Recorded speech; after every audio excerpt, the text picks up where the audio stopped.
Iku anak buah Nabi Musa, iku katanya Nabi Musa, inna lamudrakun, awake dhewe iki disusul karo Firaun iki. Iki piye iki? Mati awake dhewe, mati. Maju laut.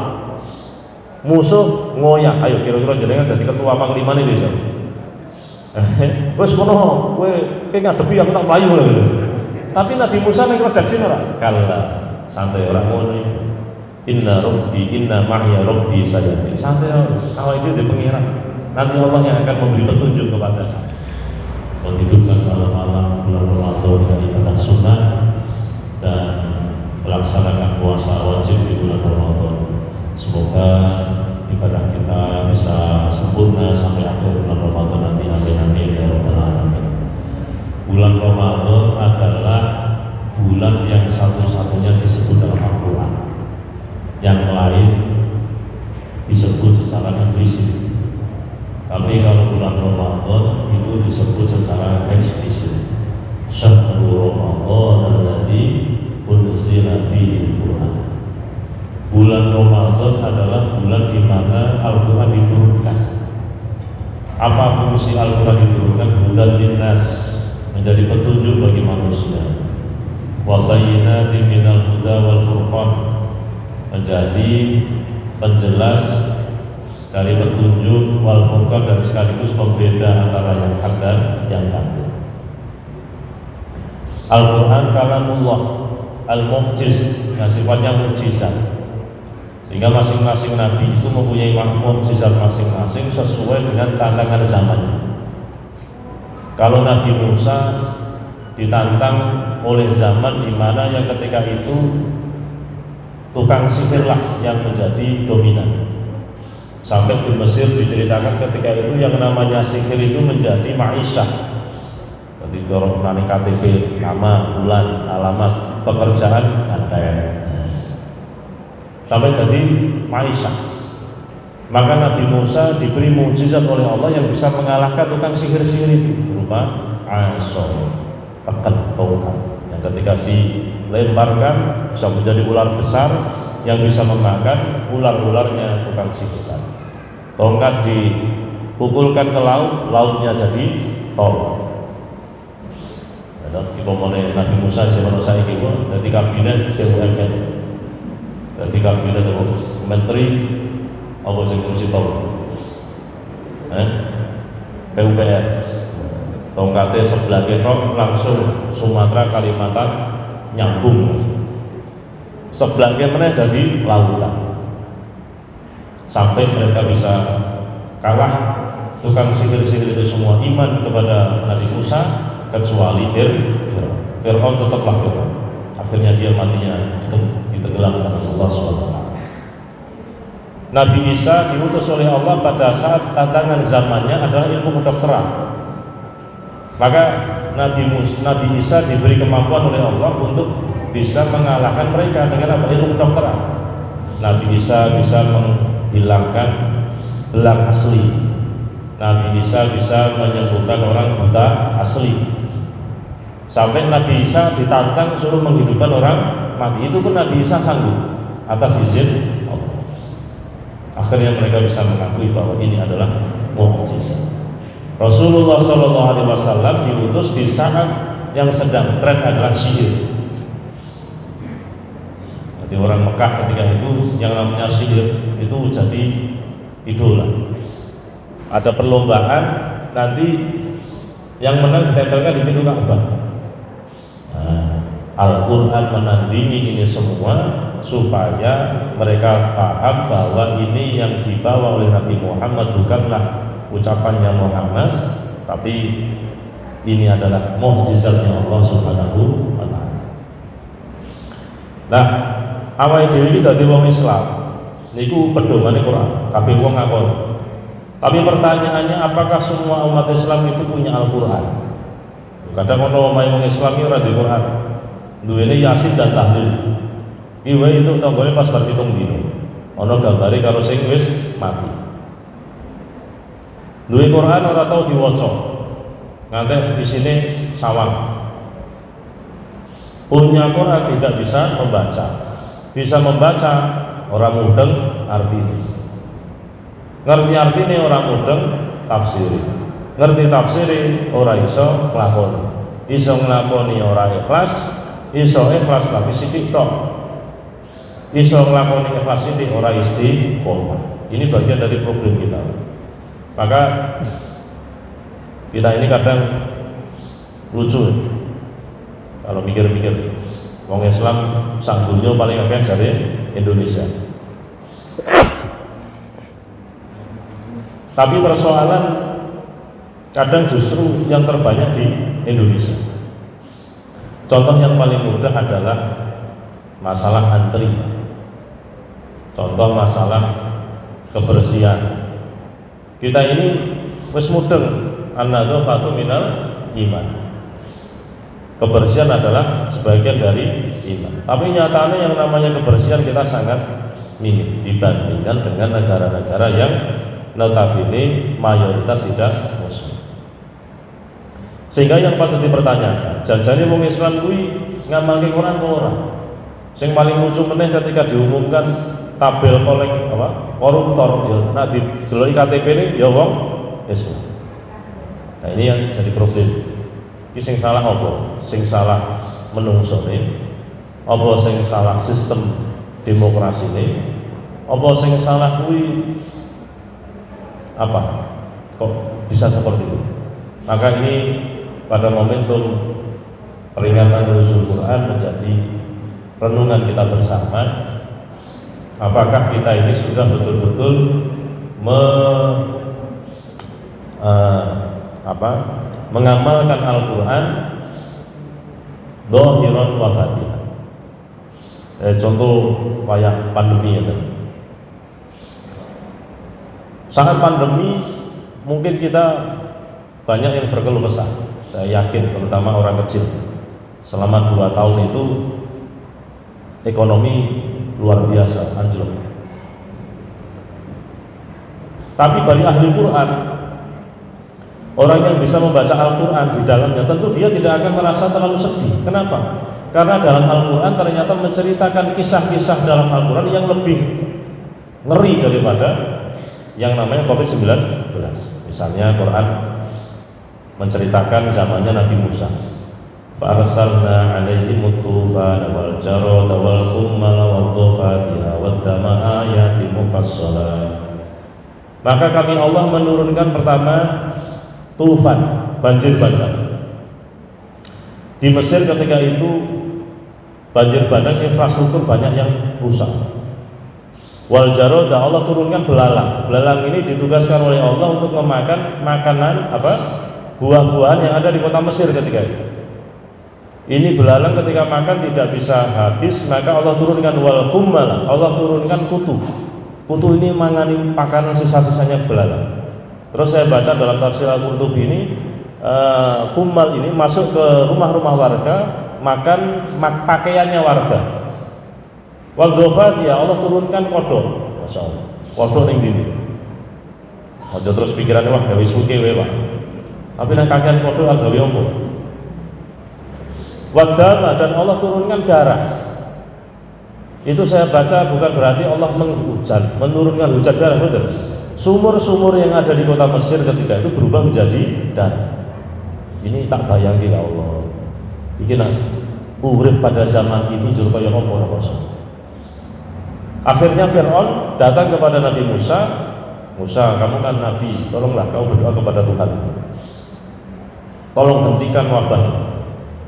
Akhirnya Nabi Musa donga dan akhirnya dijabah oleh Allah, tapi Fir'aun tetaplah Fir'aun. Dia tidak mau iman kepada Allah SWT. Dulu ini kan bisa tadi ayat. Maka fungsi dari cerita dalam Al-Quran itu tasliyatun, ngayun-ngayun. Ahlul Quran dia selalu membaca sejarah masa lalu dan tentu dia akan membandingkan masa sekarang. Tentu awal itu ditambah ayat, oh ternyata musibah yang kita terima tidaklah seberat. Alhamdulillah. Orang ahli Quran tentu optimis. Nah, itu sini wah saya ini angel, sembarang larang. Biasanya kan nonton ya, momentum Lebaran larang, momentum tahun baru larang, bulan Ramadan larang nih. Terus delok ngas kok bar arep Idul Fitri gayane foto Pak, larang meneh ngoten. Kok bar foto apa meneh? Wis pokoke gayane ngono kuwi nak ning wong perdagang. Tapi yakinlah dalam Quran itu fa inna ma'al usri yusra. Diulang 2 kali toh. Fa inna ma'al usri yusran, inna ma'al usri yusra.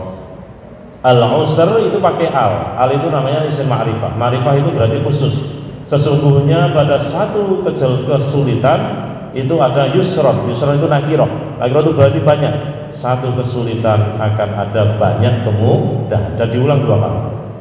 Ahli Quran tentu hatinya selalu optimis. Oh sekarang sulit, pasti nanti akan banyak ada kemudahan. Misalnya, nah Al-Quran memberi resep kepada kita.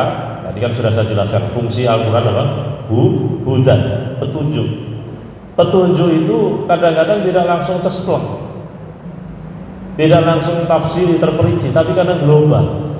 Makanya ini mohon maaf bagi kaum muda, jangan terperdaya oleh ajakan-ajakan yang secara lahiriah seolah-olah Islami, Qurani tapi menyesatkan.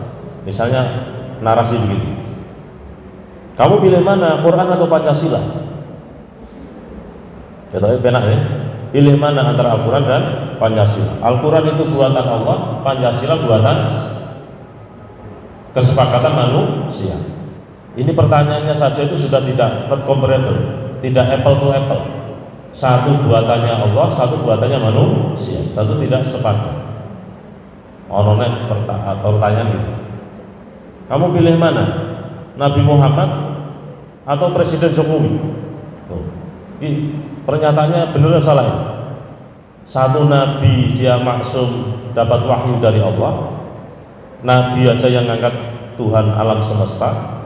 Sedangkan presiden itu manusia biasa yang diangkat oleh rakyat melalui pemilu. Pertanyaan yang tidak pas. Tapi banyak kaum milenial itu dengan pertanyaan narasi semacam itu ketut Pak. Sehingga mereka mau ikut ke jalan yang tersesat. Maka kemudian yang ada dalam pikirannya, negara ini berarti tidak negara Islam, negara kafir yang harus dihancurkan. Kemudian ditanamkanlah bibit-bibit kebencian kepada negaranya sendiri, benci kepada pimpinannya sendiri, benci kepada Indonesia. Padahal dia hidup di Indonesia, makan di Indonesia, sholat di Indonesia, tapi kenapa dia tidak mencintai negaranya sendiri? Nah, seperti itu. Nah, Quran itu global. Contoh yang paling gampang ya sholat kita ini. Apa ada sholat kita dalam Quran? Tidak ada. Mulai takbiratul ihram sampai tahiyat, sampai salam itu tidak ada itu. Adanya di mana? Shollu kama ra'aitumuni usolli. Sholatlah kalian semua sebagaimana aku sholat. Nah, ini desa-desaku kalau saya lihat bocah kok bisa maca Quran, kemudian sunat, tiara, dikelilingno, gitu. Rumah sana ini sudah endingnya seperti itu. Wis khataman wis jual. Non wong tuane dhewe iki yo nganggep iku yo wis mampu. Ora ngerti jerone, apa fadilahnya, bagaimana tahsinnya, tajwid itu bener maupun bagaimana mempelajari tafsirnya itu tidak ada itu. Apa meneh ngobar SD, sekolah umum, ya orang mondok sisan ya wis pasal. Jadi kecintaan kita sampai pada Al-Qur'an itu di mana? Maka kita introspeksi diri sendiri. Ora usah deloki wong liya, deloki awake dhewe. Kalau dari SD kalau sekolah apa baru apa dinia apa Wusto aliyah itu sudah gak mau bisik. Nah, belumnya mondok. Nah, mondok aja kadang-kadang juga tidak maksimal. Makanya oleh mempelajari Quran itu harus kafah dari kecil. Pak, saya ini sudah tua Pak, saya itu ada waktu belajar agama ya tua ini. Dulu itu saya sudah nggak ada waktu Pak. Nah, mumpung tua, mumpung mati, belajar nggak apa-apa. Cara kanjeng Nabi, siapa yang membaca Al-Quran wa huwa mahirun, dia kok pinter. Mau cone Quran kok pinter, wa huwa ma'asa farudil kiram, maka dia bersama para malaikat yang mulia. Wong nasi pinter maca Quran bareng karo malaikat. Tapi kalau orang membaca Quran wa huwa yatakakau oleh maca iku angel. Bismillahirrahmanirrahim. Nanti kayak kabeh. Nek maca kuwi ora iso fasih. Macane kangelan. Itu cara Kanjeng Nabi falahu ajroni, maka dia punya dua pahala. Lu malah pahalane loro. Dadi wong goblok karo wong pinter malah ganjarane akeh wong goblok. Pilih loro kok siji. Nah, pilih loro goblok wae.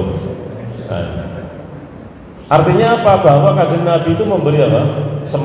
Semangat. Kowe sing do rumiso aja isin. Ning aku njaluk dulu. Nak sing urung patah iso maca, aja nyekel ngisi. Kadang-kadang pas Ramadan ini sing nyekel iki malah sing do ora patah iso nyekel, ora patah iso maca Quran, malah sergepe ra kira-kira jam 12 wis peteng kelot kowe. Ini mensiarkan bulan Ramadan. Kan orang nyekel iki kan ora apa-apa. Tapi rata-rata iku ngoten iki. Dadi sing dirungokne pena fase terutama apalagi baca Fatihah dalam apa? Dalam sholat. Nah, ini sangat penting sekali karena namanya rukun kaum. Dulu saya kalau ngaji Fatihah itu sampai 2 bulan, Pak. Aku biar ngaji Fatihah 2 bulan itu tak pikir yo.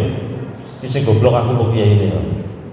Ternyata habis tua ini kita sadar bahwa memang Fatihah itu adalah rukun kauli yang tidak digantikan dengan rukun yang lain. Jangan nak maca kitab Mbah Nawawi Al-Bantani. Kesalahan harokat itu menyebabkan makna yang fatal. Contoh, iyyaka na'budu itu ada tasydid. Kalau bacanya iyyaka na'budu wa iyyaka nasta'in, iyyaka na'budu dan iyyaka na'budu, ono tasydid dan tidak, ternyata maknanya beda. Kalau iyyaka na'budu artinya kepadamu Allah aku menyembah. Wa iyyaka na'budu, kalau iyyaka na'budu kepada sinar matahari aku menyembah. Atau ono tasydid artinya kepadamu, tidak ada tasydidnya artinya kepada sinar matahari. Maka buat maca Quran kuwi kudu pas, kudu sesuai dengan yang dikehendaki oleh Quran. Apa meneh dadi imam tarawih, terutama tarawih sing 20. Wah, mira ora hafal tenan iso bahaya. Iso bulet ra rampung-rampung.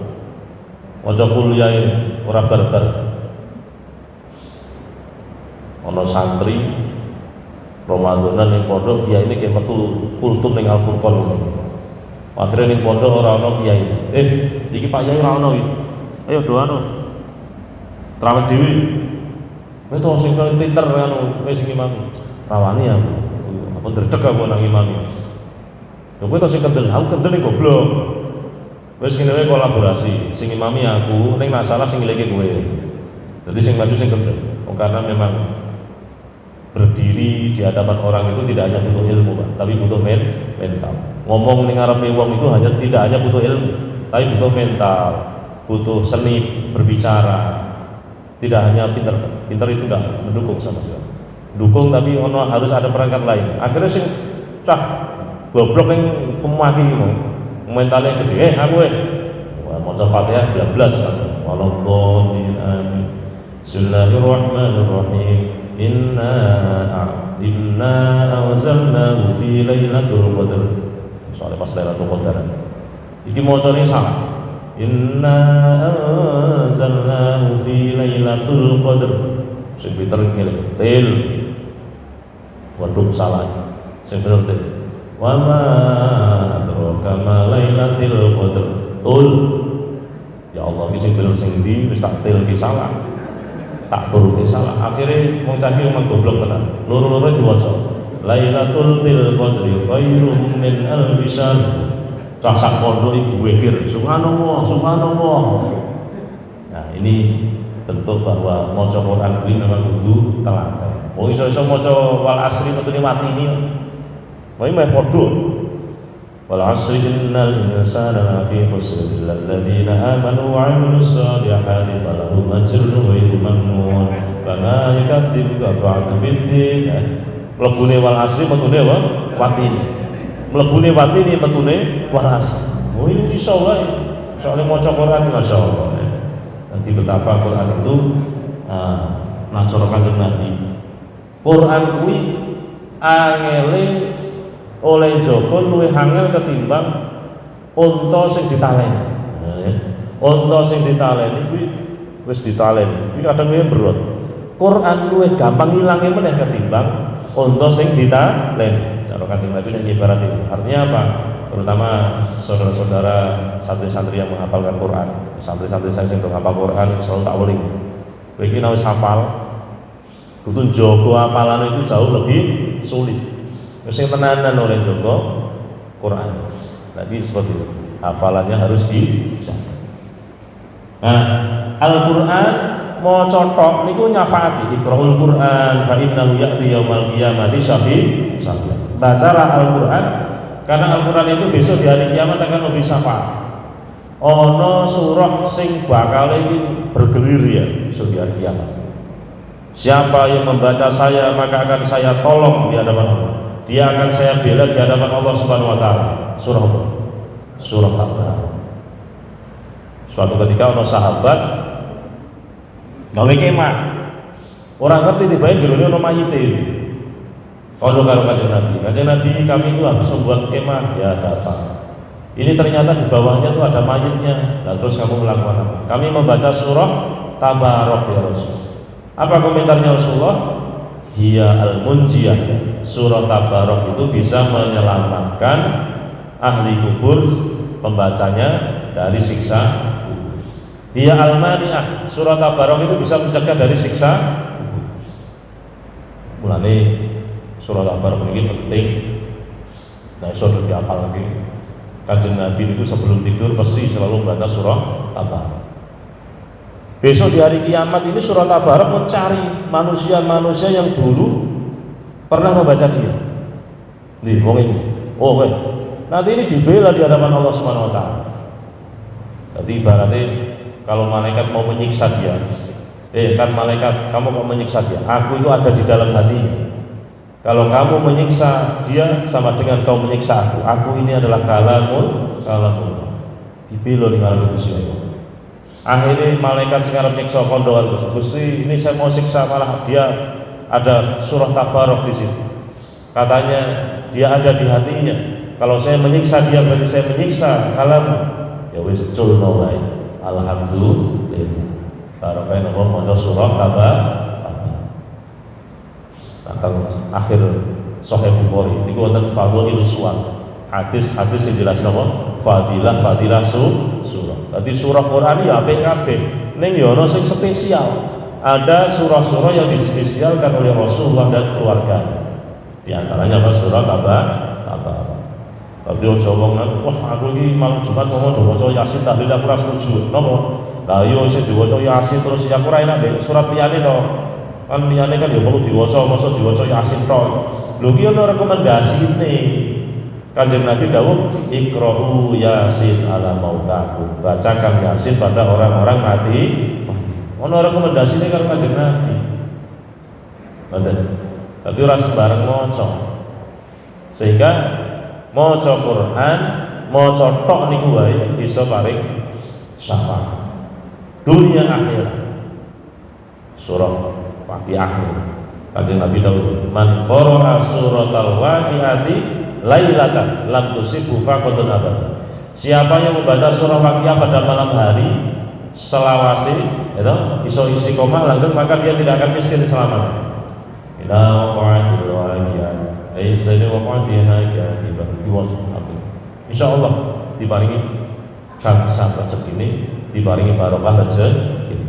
Oh iki Quran. Sampai Kanjeng Nabi itu menceritakan hadis qudsi, siapa yang hidupnya disibukkan membaca Quran, siapa yang hidupnya disibukkan zikir kepadaku, maka akan aku dia beri sesuatu yang lebih utama daripada orang-orang yang meminta. Tadi mau jaluk apa? Jaluk motor, jaluk mobil. Sing wong ahli Quran, wong ahli zikir, ora usah jaluk tak wae. Takai gampang oleh koyok wong jalu. Masyaallah. Seringkali saya utarakan pada teman-teman, pada jamaah, jadikan semua majelis kita adalah majelis dikir orang kudu ning masjid tok. Pas numpak motor karo dikiran, karo nyopir dikiran, pelaku dikir, semua dengan dikir. Insyaallah uripe dadi wong sing selalu dituntun kalian Allah. Fadhkuruni adzkurkum. Ingatlah kalian semua kepada Allah, maka aku akan ingat kepada. Jadi kalau kita ingin selalu diingat kepada Allah, bagaimana caranya? Selalu ingat kepada Allah. Nah, ini Al-Qur'an Karim. Dalam Al-Qur'an kisah-kisah inspiratif banyak sekali.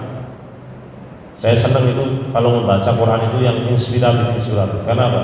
Bisa membuat semangat dalam hidup.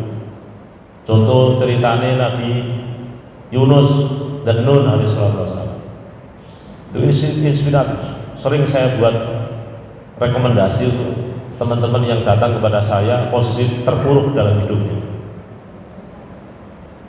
Nabi Yunus itu dakwah, terus sing melu sithik tok. Akhirnya Nabi Yunus ini marah, keluar dari desa tanpa izinnya Allah SWT. Keluar dari desa menuju ke pinggir laut. Arep lunga, kira-kira nang laut numpak apa? Numpak kapal. Masuklah Nabi Yunus ke dalam kapal. Perjalanan mulai. Ternyata kapal ini overload. Awal dulu itu kalau masuk di lift, kalau overload gimana? Liftnya tidak bisa jalan. Ini kapal kalau overload efeknya apa? Tenggelam. Ayo, ini harus ada yang keluar, harus ada yang mau menceburkan diri ke laut. Gimana solusinya? Diundi. Nah, buatlah undian, diundi, ya, dibuka. Ayo buka undiannya. Selamat. Nabi Yunus pas ketiban jegur laut. Waduh, malah sing jegur laut kok Nabi. Balani meneh. Ora enak to awake dhewe mosok Nabi kok jegur laut. Wapiyok meneh. Buka. Selamat. Ini Nabi Yunus jegur laut. Waduh, kok Nabi ini terus ya. Jasane tulisane wapiyok ping telu iki padha terus. Ternyata yang harus jegur ke laut adalah siapa? Nabi Yunus. Jegur, Pak. Ditampani al-haud, ikan laut yang besar, melebu, peteng, fidulman. Di saat seperti inilah Nabi Yunus dalam kesedihan, orang isopo, dia hanya bertumbuh kepada pertolongan Allah Subhanahu Wa Taala dengan wasilah membaca tasbih. Sujud, la ilaha illa anta subhanaka inni kuntu minadh dhalimin. Maka siapa yang sedang berada dalam perut masalah, siapa yang sedang dalam perut utang, siapa yang sedang terlilit utang, siapa sedang wis koyo masalah apa wae, sujud to nyuwun kali Gusti Allah. La ilaha illa anta subhanaka inni kuntu minadh dhalimin. Salah satu jamaah pengajian saya ada mahasiswa S2 elektro di Universitas ternama di Kota Semarang. Tesisnya rampung-rampung gara-gara jurnalnya ora ditanda-tanda. Akhirnya krungu ceramah kuwi kok dilakoni. Sujud. Ya Allah, muga-muga lintang wisuda. Nek ora wisuda aku didhik. Maca la ilaha illa anta subhanaka inni kuntu minadh dhalimin ping 41. Ketemu dosen pembimbingnya, langsung duduk. Sok dalem Pak. Tesismu di dereng rampung. Gorene tak tanda tangan disetujui kayak nilai susah. Wis ono ujian. Lho dereng rampung Pak, wis urusanmu pokoknya wis saiki langsung ujian. Ujian delalah dari di hari-hari menit terakhir sebelum wisuda. Biasanya bocah itu mahasiswa drojol. Akeh sing ujian. Jam 8 nganti jam 09.00 bengi. Delalah de ujian sing jam 09.00 bengi terakhir. Pokoknya itu Allahumma lulus, Allahumma wisuda, Allahumma lulus, Allahumma wisuda. Semuanya gampang ya. Allahumma lulus, Allahumma wisuda. Bareng presentasi jam 09.00 dek. Silakan saudara presentasi. Apa temuannya, masalahnya apa, metodologinya apa, temuannya apa, kesimpulannya apa. Wes paparan ketua sidang. Silakan para penguji untuk mengkonfirmasi temuan tesis saudara Fulan. Ya Allah, maaf. Saya itu nguji dari jam 8 pagi, aku selempoh lulus. Jos tenan ora usah diskusi, ora usah diinterupsi, ora usah diinterogasi, ora lulus. Allahumma lulus, Allahumma wisuda. Masya Allah. Barokah maca ngomong la ilaha illa anta subhanaka inni kuntu minadh dhalimin. Anak-anak jenengan sing sekolah yang angel-angel kandhani iki mau cerita. Lha iku satu goblok kok le maca iki le. Jare Pak Ilham karo mahasiswa ini los langsung gara-gara maca dongane Nabi Yunus. Saya senang kalau baca kisah-kisah inspiratif. Dan kalau baca Nabi Musa doyak Firaun, itu kata-katanya nyeneng gitu. Falamma taro al-jam'an, ketika dua kelompok ini saling melihat itu atau mau cedal? Dekat toh? Redaksinya falamma taro al-jam'an, kedua kelompok ini saling mendekat. Iku anak buah Nabi Musa, iku katanya Nabi Musa, inna lamudrakun, awake dhewe iki disusul karo Firaun iki. Iki piye? Mati awake dhewe, mati.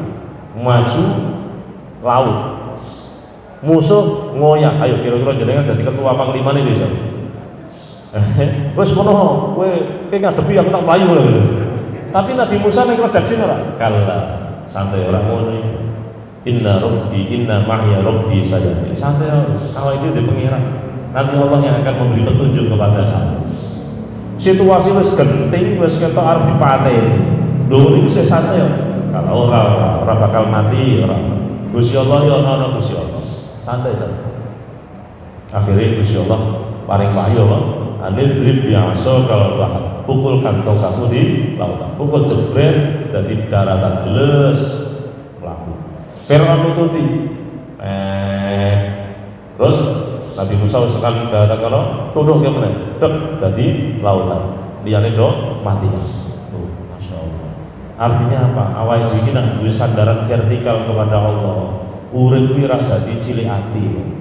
Ora gampang putus asa. Ora gampang awal iki nyalahke wong liya. Ora gampang atine dadi stres karena kita punya Allah Subhanahu wa ta'ala. Allahus Samad, Allah tempat kita bergantung. Nah, ingatan iki. Dadi Quran itu betul-betul hudan linnas. Ora ngomong Quran sebagai apa? Wacan-wacanan tok, kanggo mokok tok, ngoten usah kok. Perlombaan, lebih dari itu. Quran itu harus menjadi inspirasi dalam kehidupan kita. Termasuk yang sedang viral minggu ini, Facebook maupun YouTube, seorang pendakwah sedekah diputar ulang semua ceramah. Itu juga sama. Yang dibahas Qur'ane ora kafah, tidak menyeluruh. Sing diomongno apa? Manja bil hasanati falahu asyru amsalih. Siapa yang sedekah satu maka Allah lipat gandakan 10 kali lipat. Di ayat yang lain Allah akan melipat gandakan 700 kali lipat. Dia lupa ada ayat Quran mengatakan manja bil hasanati falahu khairum minha. Siapa yang melakukan satu kebaikan maka dia mendapatkan kebaikan dari kebaikan itu. Ayo, kebaikan itu abstrak atau konkret? Ayo jawab. Kebaikan itu abstrak atau konkret? Abstrak toh? Jenengan waras ape, arep tabrakan ora sido ape, anake waras ape, anake soleh-solehah ape, ora kudu duit toh. Jenengan kayak duit yang mangap-mangap ora mati ora urip ayo milih ndi? Kayak duit 1 miliar, badang wong tabrakan sikil tugel, tangan tugel ora iso apa-apa milih ndi? Paham betul?